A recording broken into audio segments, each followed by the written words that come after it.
Programa de opinión de producción nacional independiente, con elementos de lenguaje, salud, sexo y violencia, apto para todo público.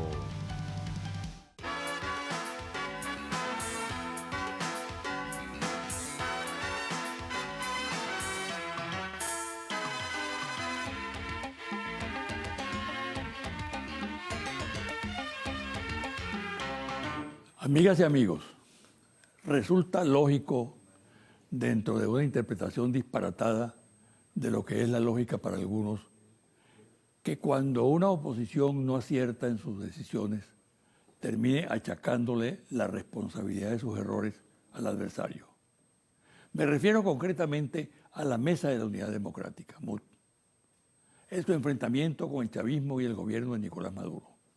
El origen de este comentario está en lo que sucede con la oposición a partir del 6 de diciembre de 2015, cuando en las elecciones parlamentarias obtuvo una importante victoria. Esa victoria, jugada en perspectiva, tiene todas las características de un presente griego, o por decirlo de manera coloquial, de un chocolate envenenado. La oposición no supo administrarla. Los humos se le fueron a la cabeza y la arrogancia la desbordó a tal extremo que sus dirigentes consideraron que habían conquistado algo más que la mayoría en la Asamblea Nacional. A partir de esa voluntarista interpretación, el liderazgo opositor creyó que todo le estaba permitido. Por ejemplo, rivalizar abiertamente con otros poderes públicos, arremeter contra instituciones del Estado como el Consejo Nacional Electoral, el Ministerio Público y el Tribunal Supremo de Justicia. Pero aparte de todo eso, incurrió en otros errores que actualmente afectan el desarrollo de su estrategia desestabilizadora, que en el fondo es lo que la MUD tiene planteado. Uno de esos errores fue el anuncio del presidente de la nueva Asamblea Nacional, Henry Ramos Ayub, político veterano, fijando un lapso de 6 meses para revocar el mandato de Nicolás Maduro. Anuncio sin sentido, dado que su ejecución era prácticamente imposible, como lo demuestra que el plazo está a punto de cumplirse el próximo 6 de julio y Maduro sigue vivito y coleando en Miraflores. ¿Qué sentido tenía esa amenaza? Sino enrarecer aún más la relación entre oposición y el chavismo y sacrificar a la Asamblea Nacional como escenario de diálogo. Desde luego, ante el error, el recurso ha sido achacar la responsabilidad al adversario. Otro error fue no anunciar en enero de este año el revocatorio y proceder de inmediato a su implementación. El retraso de varios meses es culpa de la oposición, que se enredó en un debate interno sobre el camino a tomar, consecuencia de las contradicciones de la alianza. Sin embargo, la oposición le atribuye el error al chavismo. Otro caso aún más patético fue la posición adoptada por la MUD para presionar que la OEA, a través del inefable secretario general Luis Almagro, invocase la aplicación de la Carta Democrática a Venezuela. Error táctico porque tal iniciativa estaba condenada al fracaso por carecer del apoyo necesario en el organismo regional. Pero también error por la lamentable imagen de desprecio hacia el país que proyecta la oposición, algo verdaderamente sin precedentes. En concreto, luego de una victoria malbaratada, la situación de la oposición no puede ser más deplorable. En vez de consolidar una posición de opción confiable, siempre ha estado en la búsqueda de derrotas, con lo cual se incrementan sus divergencias internas y crece el malestar entre sus partidarios. Otro comentario. Con la torpeza que la caracteriza, la oposición trasladó la polarización a la OEA y pretendió sentar en el banquillo a su propia patria, en la reunión del organismo regional en Santo Domingo. Pero como dice el refrán, el tiro le salió por la culata. Una hábil y firme política del gobierno venezolano le dio la vuelta a la situación. La delegación venezolana, en un extraordinario trabajo de equipo liderizado por la canciller Delcy Rodríguez, colocó contra la pared tanto al inefable secretario general de la OEA, Luis Almagro, como al coro conformado por opositores que fungían de asesores en alianza con la delegación norteamericana. Venezuela consolidó allí una mayoría de países que respaldó los valores fundamentales del derecho internacional, como son la no intervención y el respeto a la soberanía. Logró descalificar a Almagro y llevar a este personaje al Consejo Permanente del organismo para ser evaluado. Pero también consiguió un impacto ante la opinión pública cuando el secretario de Estado norteamericano, John Kerry, le solicitó una entrevista, óigase bien, le solicitó una entrevista a la canciller venezolana para reorientar la relación Estados Unidos-Venezuela, que dejó estupefacta a la oposición cipaya. Los venezolanos tenemos que estar orgullosos por la victoria alcanzada en República Dominicana. Es una victoria de la dignidad nacional en la cual se impuso una línea de acción correcta trazada por el presidente Maduro y la capacidad, coraje, preparación de Delcy Rodríguez, venezolana ejemplar, junto con el equipo que la acompañó. Una pausa y el regreso converso con Eleazar Díaz Rangel, director del diario Últimas Noticias, columnista y analista político.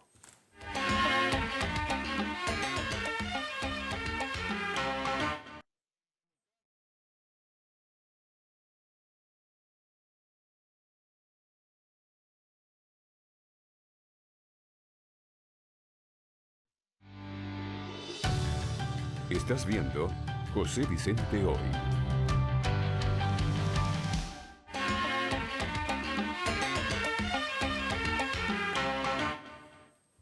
Mi invitado de hoy es Eleazar Díaz Rangel, director del diario Últimas Noticias, columnista, analista político, hombre con el cual se pueden hablar muchas cosas. Y como hay tanto tema en este momento, creo que vale la pena escucharlo. Bienvenido, Eleazar. Bien, gracias. Mira,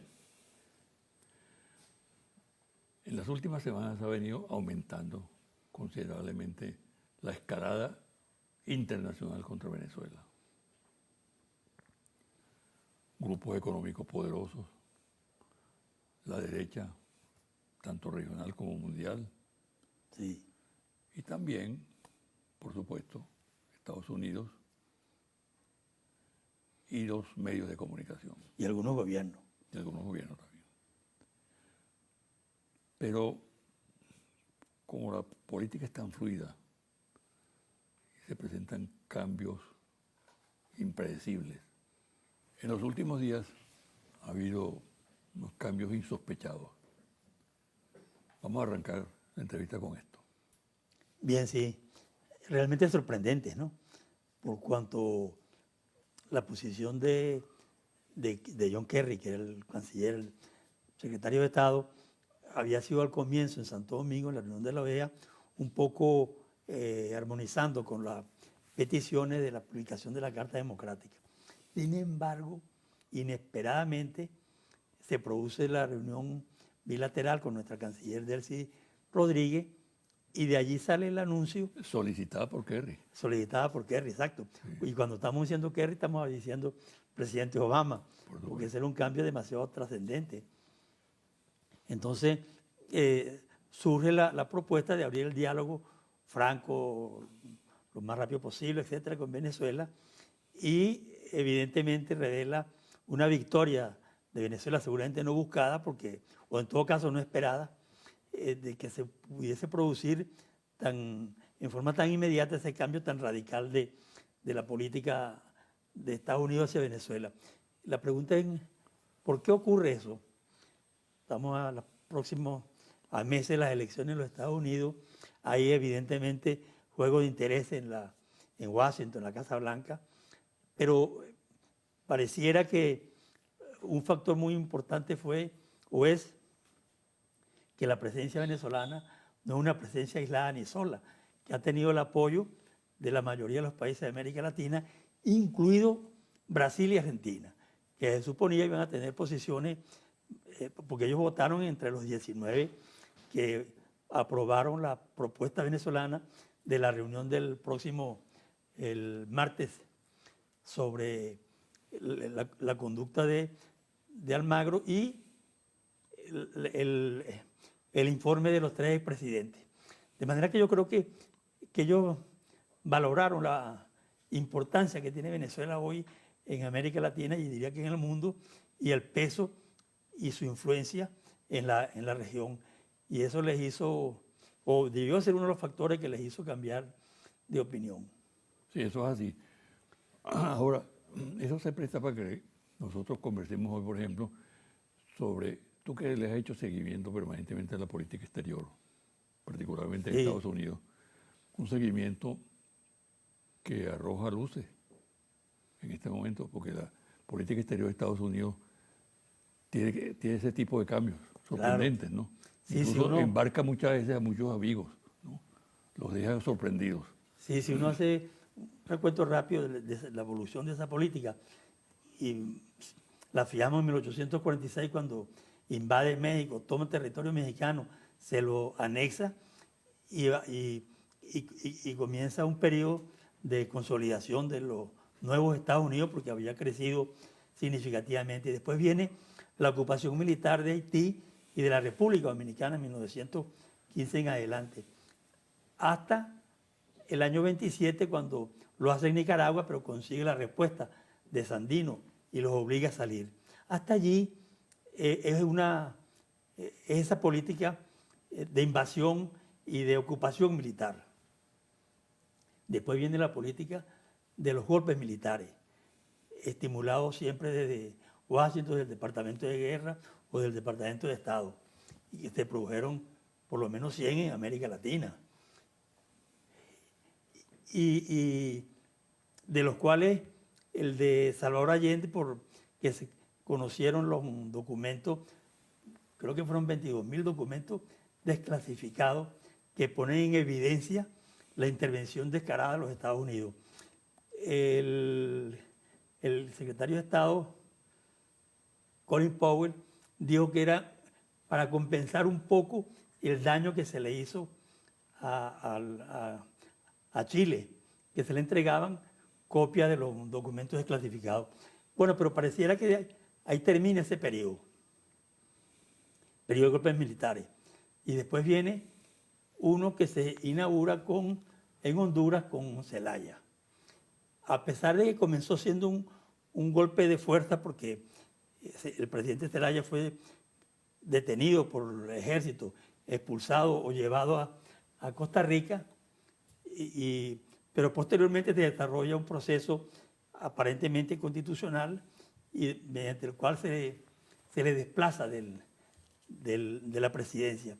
Y seguidamente, un año después, está lo de Paraguay con Fernando Lugo, que hacen lo mismo. A través de las instituciones lo sacan del poder. Es decir, que ha habido ya 3 etapas distintas de la política de Estados Unidos hacia América Latina.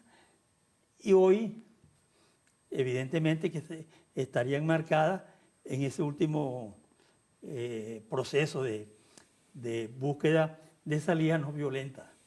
No obstante que sobre eso se ha hablado mucho, se ha advertido sobre la posibilidad de una agresión militar, pero pareciera pues que en Estados Unidos hay gente que reflexiona, ve que las cosas no son exactamente como, por ejemplo, le informa la oposición venezolana, que ha sido factor fundamental en el desarrollo de esa política. Esto es importante.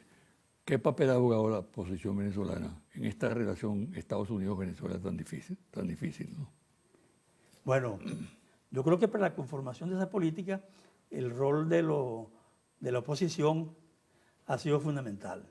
Es decir, yo creo que ellos son los que han venido alimentando en políticos norteamericanos, funcionarios de alto nivel, con la creación de un cuadro que no existe interior en Venezuela, de dificultades más allá de las que son obvias y objetivas y visibles. La oposición pareciera que haberle hecho creer que dentro del país hay una inmensa mayoría en contra, se apoyan en la votación del 6 de diciembre y evidentemente persuadieron a sectores del Departamento de Estado a tener una actuación en armonía con la aplicación, por ejemplo, de la Carta Democrática. Pero eso parece que comienza a cambiar, porque es la única aplicación que uno consigue al cambio de política de Estados Unidos hacia Venezuela. ¿En qué, Es decir, en qué- en como qué si no situación le creyera. ¿En qué situación queda la oposición en este momento? No sé cómo será posteriormente, pero en este momento que estamos hablando. Bueno, yo creo que queda como, Muy confortable, ¿no? como la posición de Almagro en la OEA, ¿no? Sí.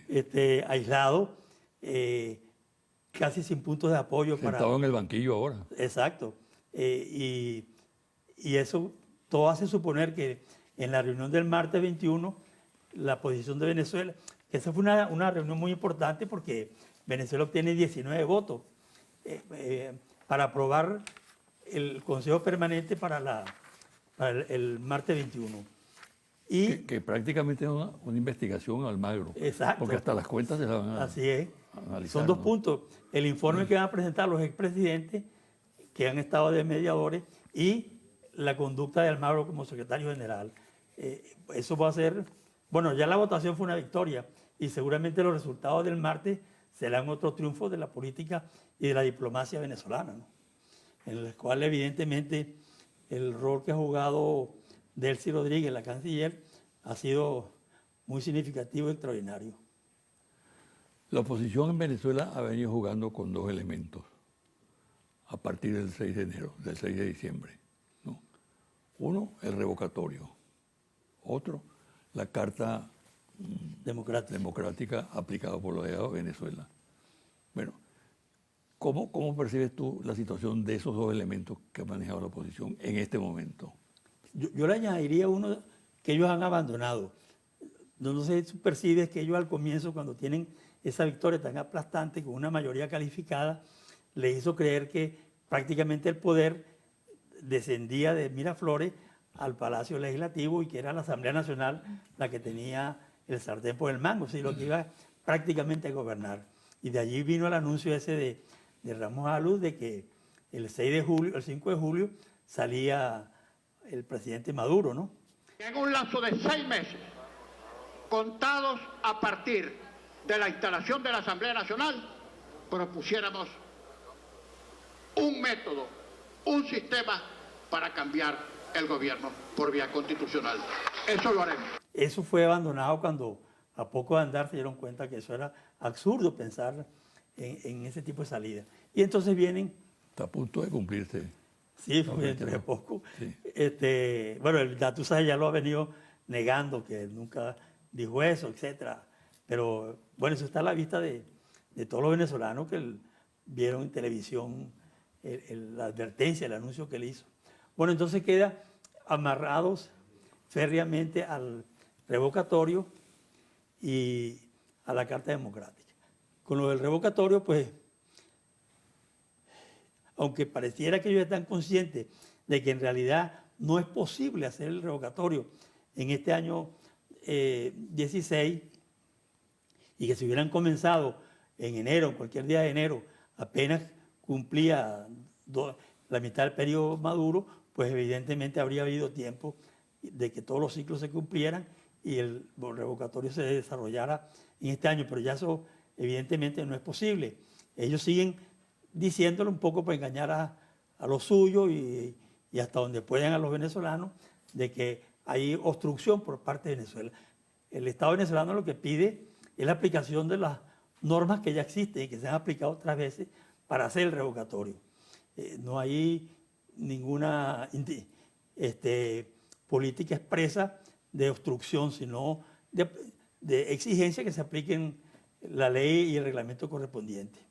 Y el otra arma que han tenido, que es el de la Carta Democrática, su aplicación a Venezuela, por supuesto que es un absurdo, porque es una carta en donde incluso intervino mucho Jorge Valero en la redacción. ¿Era para qué? Para defender la institucionalidad, defender el Estado constitucional, que si se rompía hubiese una reacción inmediata en defensa de ese Estado. Y ellos lo han tomado para todo lo contrario, ¿no? Más bien para romper el hilo constitucional aquí y hacer creer pues, que Venezuela está en una crisis de tal magnitud que requiere la aplicación, que eso es imposible de acuerdo con el propio reglamento, la propia ley correspondiente. Pero eso además que tuvo un punto de apoyo en la OEA con Almagro, que a su vez lo apoyaba a los Estados Unidos, se ha venido desvaneciendo y han quedado otra vez en el aire sin apoyo, incluso en la OEA. Pues. Yo te pregunto, precisamente con eso que tú estás diciendo, lo siguiente. Al perder esas banderas, la oposición, ¿qué es lo que la justifica ante su gente, sí, ante sus electores? Es decir, no hay revocatorio, no hay carta democrática aplicada a Venezuela. La pregunta ¿qué le queda? ¿Qué va a hacer la oposición? ¿Se va a exasperar? ¿Se va a enloquecer? ¿Va a perder los estribos? ¿Volverá a la aventura golpista, terrorista, aventurera? ¿O aceptará la realidad, pues? Bueno, ahí puede ocurrir todo lo que tú has dicho. Que una parte acepte la realidad, no sé hasta dónde puede llegar su influencia, su capacidad y su fuerza para persuadir a otra parte de la oposición para sentarse a negociar sin condiciones, ni por parte del gobierno ni por parte de la oposición, y en el convencimiento de que para recibir tienen que dar, porque eso es ley de oro del diálogo. Pero también hay los sectores que buscarán la desestabilización, buscarán crear focos de violencia, aprovecharán este problema que el gobierno no termina de resolver, tan agudo y grave como es, que es el del desabastecimiento y las colas. Entonces, yo creo que en la oposición habrá una dispersión y cada sector con una línea distinta de acuerdo con su propia política, ideología, etc. Vamos a hacer una pausa, César, y al regresar quiero que profundicemos un poco más en el tema del diálogo, porque el diálogo estuvo prácticamente ignorado o mal visto. Fue colocado en un rincón y ahora reaparece. Sí, ¿no? Así es, con mucha fuerza. Con mucha fuerza, incluso a nivel internacional, ¿no? Vamos a desarrollar el punto al regresar de la pausa.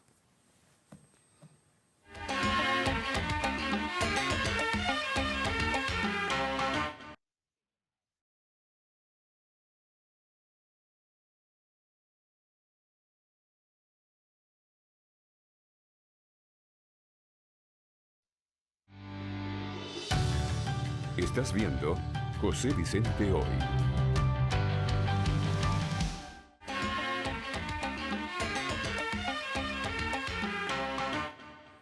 ¿Por qué revive el diálogo? Yo creo que en el diálogo, además de la racionalidad que significa esa propuesta, hay un factor muy importante que es un factor externo. Porque en Venezuela había dos posiciones, una digamos, para resumir, del gobierno, que desde hace tiempo estaba proponiéndolo, buscándole salidas para un encuentro, etc. Y en la oposición que había una minoría que estaba de acuerdo y una mayoría que saboteaba cualquier intento de reunión. De manera que aquí no ha habido ningún cambio hasta que comienzan a aparecer en el exterior factores muy importantes y muy influyentes que hacen cambiar ese cuadro. ¿Cuáles son esos factores? Bueno, en primer lugar, el Consejo Permanente de la OEA, donde con los votos de Estados Unidos y Canadá, que hayan estado abiertamente en contra de las posiciones de Venezuela, se aprueba una resolución apoyando el diálogo. No solo apoyando el diálogo, apoyando la gestión de los 3 presidentes y de UNASUR. Y eso lo aprueban virtualmente por unanimidad. Ha sido una victoria de la política venezolana. Pero una información que no fue muy destacada es que la Unión Europea, a pesar de que el Parlamento haya aprobado en esos días una declaración en contra de Venezuela, la Unión Europea se pronunciaba en favor del diálogo en Venezuela. Y así han surgido posiciones de gobierno y posiciones de otras organizaciones que han venido estimulando esa idea y que se refuerza en la propia OEA. Esto hace que las posiciones en favor del diálogo se robustezcan, se incrementen y debiliten a quienes han estado en contra, particularmente, por supuesto, a la oposición que hoy en día, yo creo que la perspectiva es que si esta línea de apoyo internacional al diálogo continúa, y no hay por qué suponer que no será así, va a obligar a la oposición a revisar su conducta. Y es posible que surjan posibilidades que hoy, o perspectivas que hoy no están abiertas para que ellos se sienten en una mesa a negociar, a dialogar. Es posible desde luego. Pero también hay gente en sectores de la oposición que está pensando que la situación social, el desabastecimiento, va a seguir creciendo, exasperando a la gente y provocando reacciones violentas en las calles. Y que en esas circunstancias es posible también, así piensan algunos, Sí. que se produzca la incorporación de sectores de la Fuerza Armada que se pronuncian, ¿no? Eso complicaría completamente la situación. Claro, es un cuadro. Pero es un cuadro que está planteado. Entonces ahí entramos en el tema del desabastecimiento, el vallaqueo. Tú has escrito mucho, por cierto, en Últimas Noticias sobre ese asunto. Sí. ¿Qué importancia tiene en este momento? ¿Qué desarrollos puede tener? ¿Sobre qué puede incidir? ¿Cómo puede afectar la política de diálogo incluso? Sí, exacto.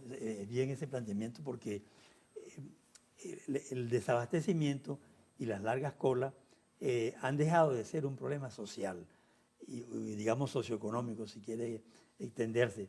Ya no es el problema de la necesidad de alimentación, la necesidad de tener precios más bajos, etcétera, y de la incomodidad que genera, por supuesto, en lo que hacen las colas, ¿no? Sino que se ha convertido en un problema político y que pudiera afectar la estabilidad del propio gobierno.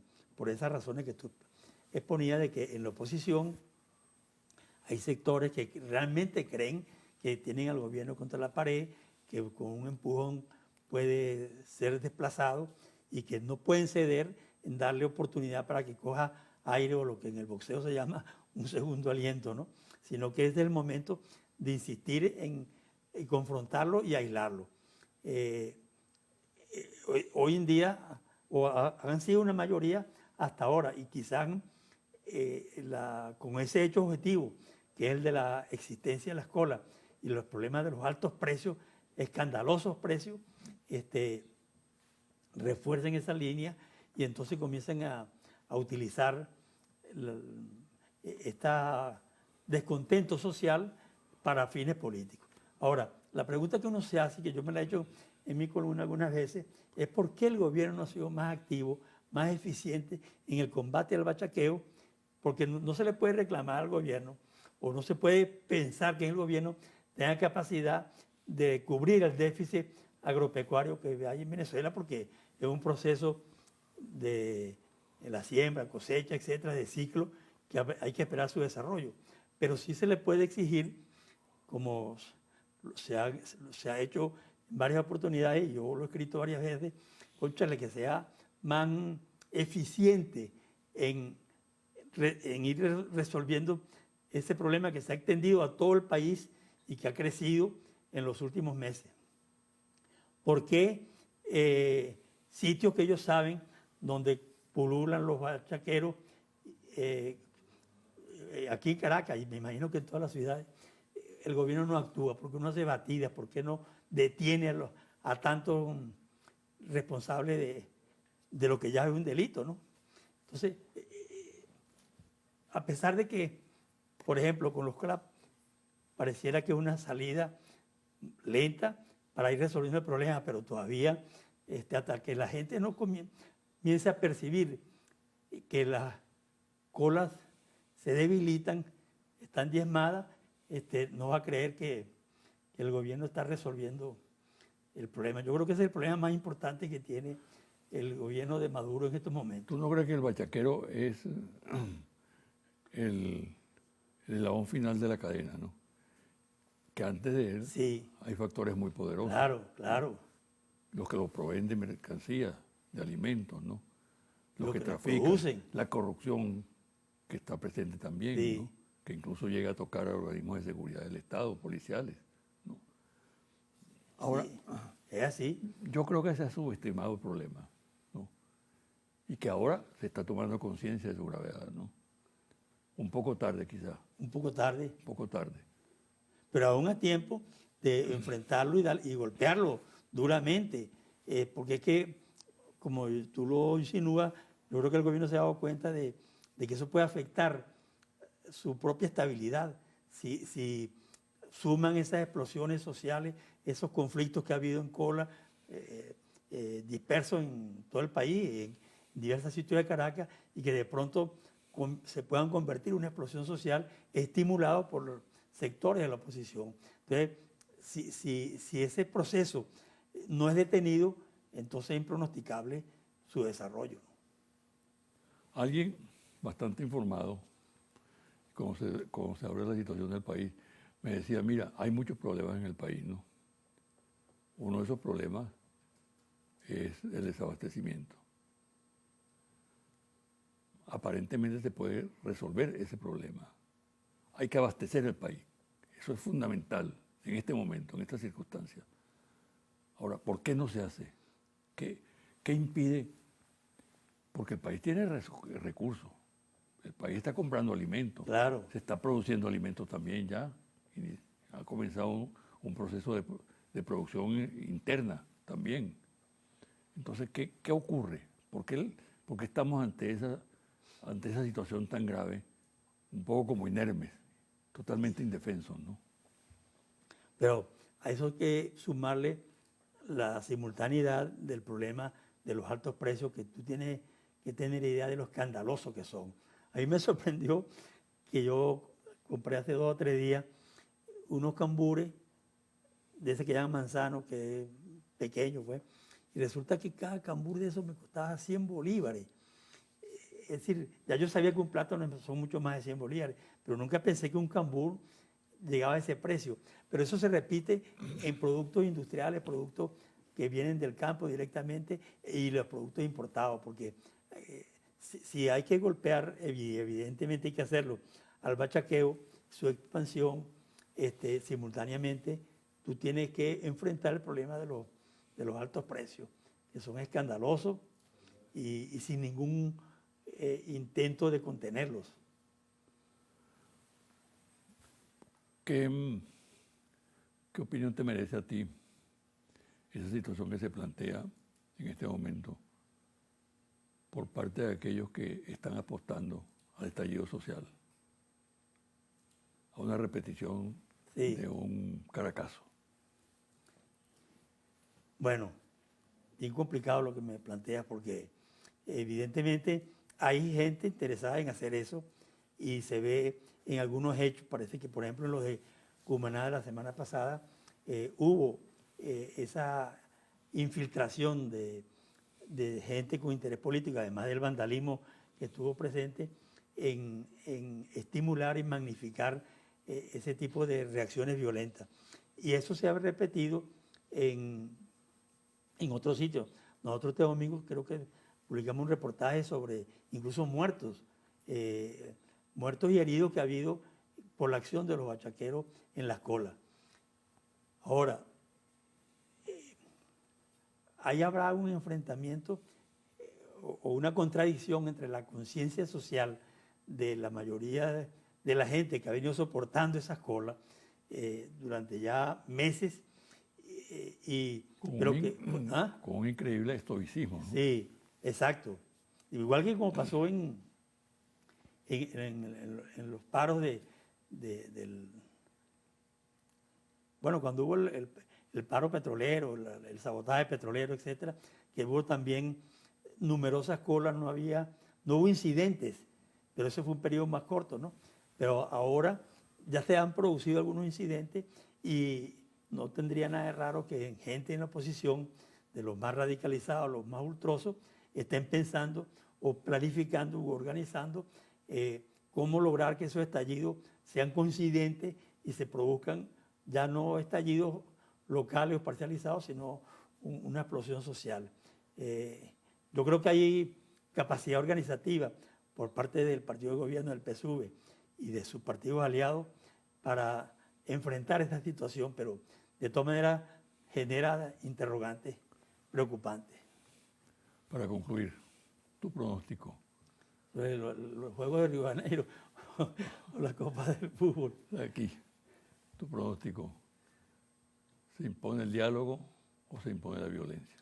Bueno, ahí se suma mi deseo y lo que ha sido mi concepción política de que el diálogo debe imponerse, ¿no?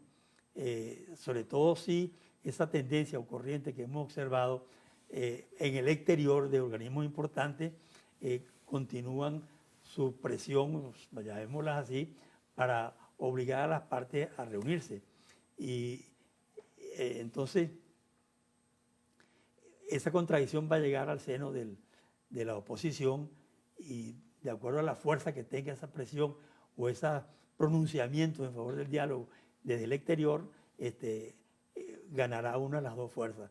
Yo confío y aspiro a que esas decisiones del exterior van a continuar y van o a aislar totalmente a la oposición, lo que verían ellos como algo extremadamente negativo, o los obligará a revisarse y sentarse a la mesa a negociar sin condiciones. Bueno, muchísimas gracias, pues. Mucha suerte. Una pausa y al regresar, los confidenciales.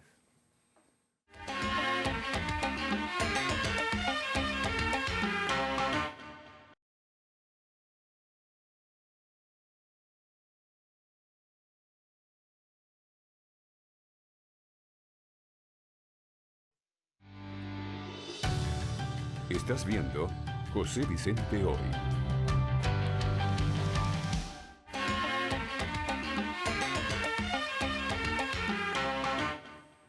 Y ahora, los confidenciales. El expresidente colombiano Ernesto Samper, secretario general de la UNASUR, se ha manejado con extrema habilidad y ha ganado confianza en la región.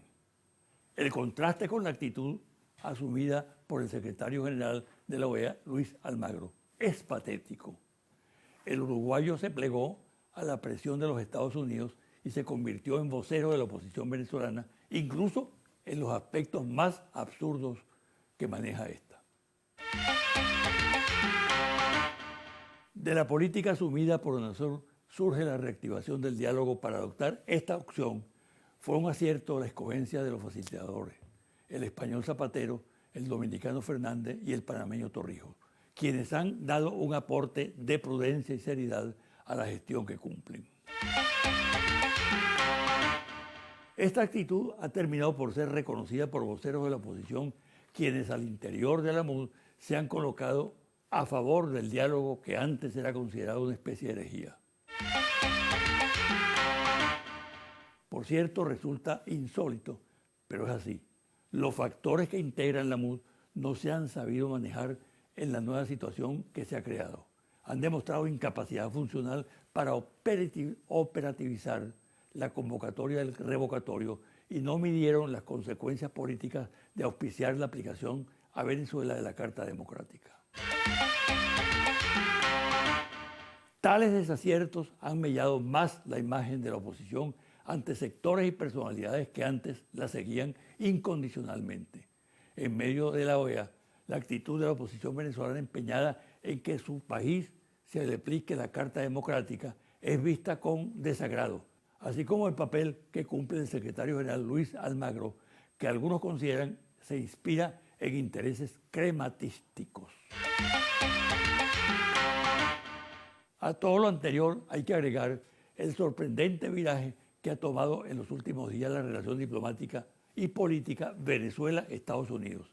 La sorpresiva reunión de John Kerry, secretario de Estado norteamericano, y Delcy Rodríguez, la canciller venezolana, la designación de Tom Shannon como contacto oficial entre Washington y Caracas, quien viajará en funciones de inmediato al país, es sin duda un paso de gran importancia. La oposición, que no se aparta del esquema que consiste en estimular reacciones negativas de la Casa Blanca contra Venezuela, fue sorprendida con lo sucedido y quedó prácticamente fuera de balance, haciendo conjetura acerca de lo que pasa. El balance interno de la situación en la MUD es el siguiente. Ramos Ayub con una posición personal que cada día suscita mayores reservas.